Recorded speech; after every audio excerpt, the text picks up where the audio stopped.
The movie begins with a young girl named Jamie who brings a gift for her chemistry teacher, who is packing up her things.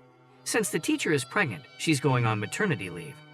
Meanwhile, a substitute chemistry teacher named Molly Matson shows up and takes a tour of the entire school.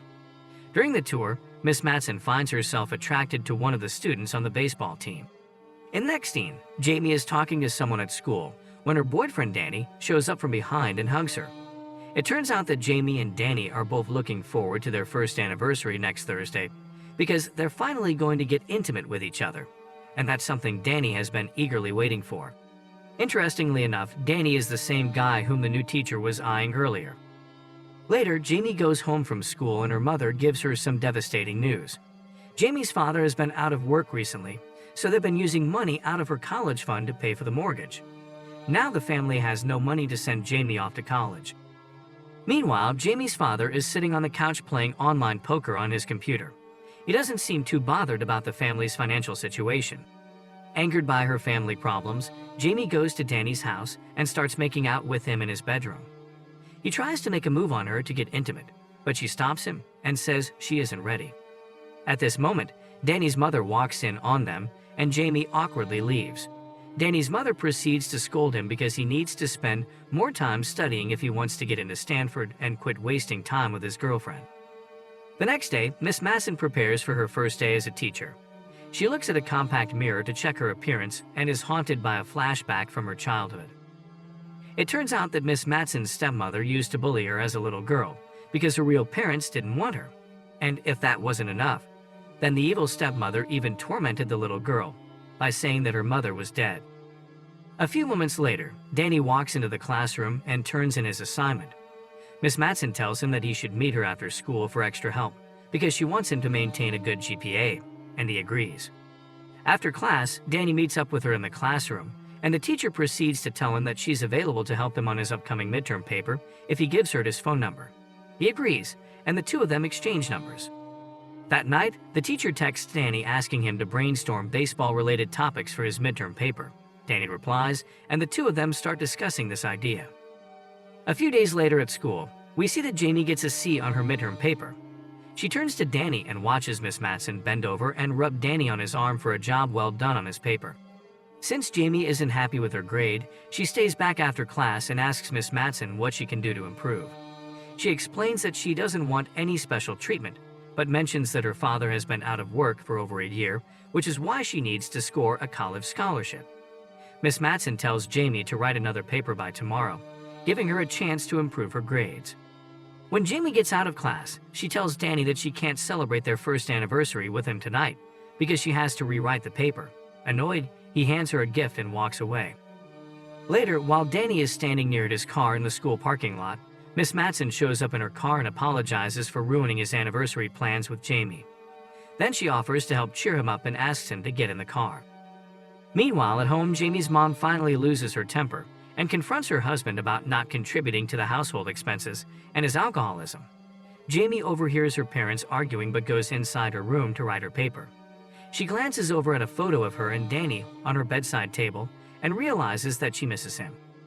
She tries to call him, but he declines because he's sitting at a Chinese restaurant with the teacher. Miss Matson casually asks Danny if he is planning on getting intimate with Jamie that night, but he says no and explains that they haven't done it yet. The teacher looks at him like she feels sorry for him, and the two of them spend some quality time together at dinner.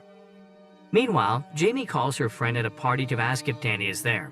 The friend says that he was supposed to be there, but he never showed up. This makes Jamie a little suspicious, but she doesn't do anything about it. Later, the teacher drives Danny back to his car in the school parking lot, and they almost share a kiss.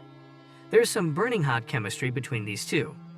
The next day at school, Jamie asks Danny where he was last night, and he tells her that he went to that party with his friends. Jamie knows that he's lying, but she keeps it to herself. In the evening, Danny and Jamie go to a party together, and she tells him that she wants to make up for canceling their anniversary plans earlier. The two of them head inside a bedroom together, and when he starts going down on her, she yells at him to stop. This makes Danny angry, so he leaves. When Danny goes back to the party to get himself a drink, he gets a text from the teacher who says that she needs some help with her car. He immediately goes over to her house and fixes her car, after which she invites him inside to wash his hands.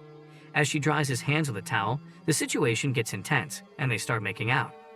Things get super heated between Danny and the teacher, and they end up getting intimate with each other. When Danny finally gets back home, a drunk and angry Jamie shows up and asks him where he's been. When he doesn't answer her, she drives off angrily. The next day at school, Jamie peeks through the classroom window and sees Danny and the teacher alone in her classroom getting close. She knows that they're probably hooking up, so she decides to follow him after school. When she sees him go inside a house, Jamie follows and peeks through the window, where she witnesses her boyfriend making out with their teacher. Suddenly, Danny notices someone watching from the window and sees Jamie standing there. Jamie makes a run for it and gets chased home by Danny. Then he tries to tell her that she's making a big deal out of nothing, but she yells at him for getting intimate with their teacher. Danny proceeds to beg her not to tell anyone at school, but Jamie is still very angry. The next day at school, Miss Matson changes Jamie's grade on her paper to an A as a bribe to make her stay quiet about her affair with Danny. However, Jamie calls her out by saying that if she thinks she can get away with what she's doing, she's wrong. Once the classes end, Danny finds Jamie and apologizes by telling her that he's going to end his relationship with the teacher that night. Later, he texts the teacher telling her to meet him at a park. When they finally meet up, he tells her that what they're doing is wrong and that he can't be involved with her anymore. However, Miss Matson doesn't take the breakup too well and angrily rushes into her car. Then, in a fit of rage, she murders Danny with her car. Once he's dead, she carefully collects a blood sample from his dead, steals his phone, and drags his body to the side before getting out of there.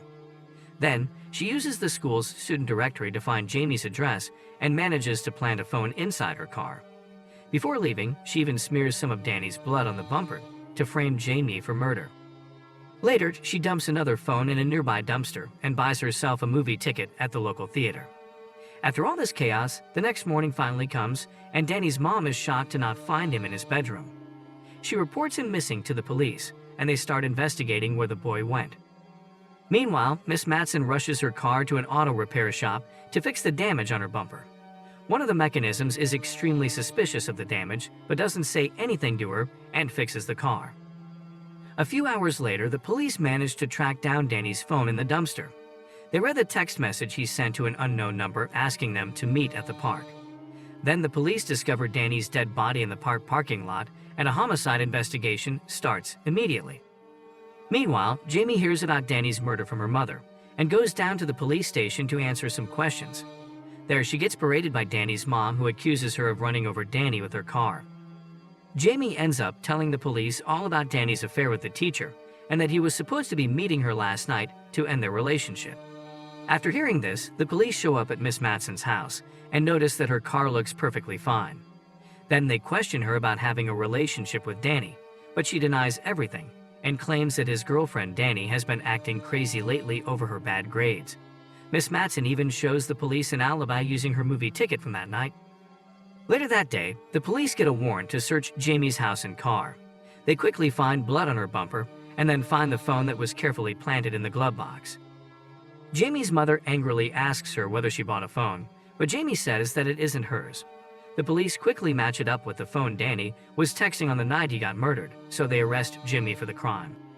A few days pass, and Jamie manages to get out on bail. It turns out that her unemployed father begged his brother and parents to pay $50,000 as bail money, but Jamie still needs to be on house arrest until the trial. Later that day, Jamie's mom goes to visit Miss Matson at school and accuses her of framing her daughter for Danny's murder. When the teacher leaves, Jamie's mother sneaks into the classroom and steals Miss Matson's car keys from the filing cabinet.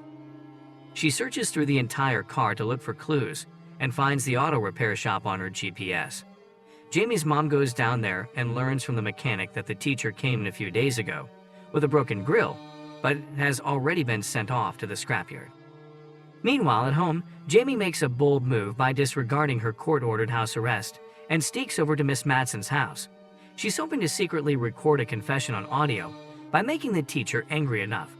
She tells the teacher that she knows she got her grill fixed at the auto repair shop and that her family is now handing over the damaged one to the police. However, Miss Matson doesn't fall for Jamie's lie and figures out that she's trying to secretly tape a confession. In another fit of rage, the teacher attacks Jamie with a knife. But when she's about to stab her, A detective who tracked Jamie there because of her ankle monitor shows up and stops her just in time. Even though the detective manages to save Jamie's life, Miss Matson ends up hitting him in the head with a little shovel. Then, she makes a run for it, but Jamie grabs the detective's gun and points it at her until the rest of the police officers show up to detain her.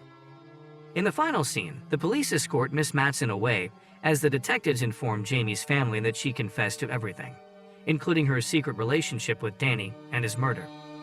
The moral of the story is to not get too excited about forbidden love. Even though things might seem exciting now, they can end with you getting murdered just like Danny.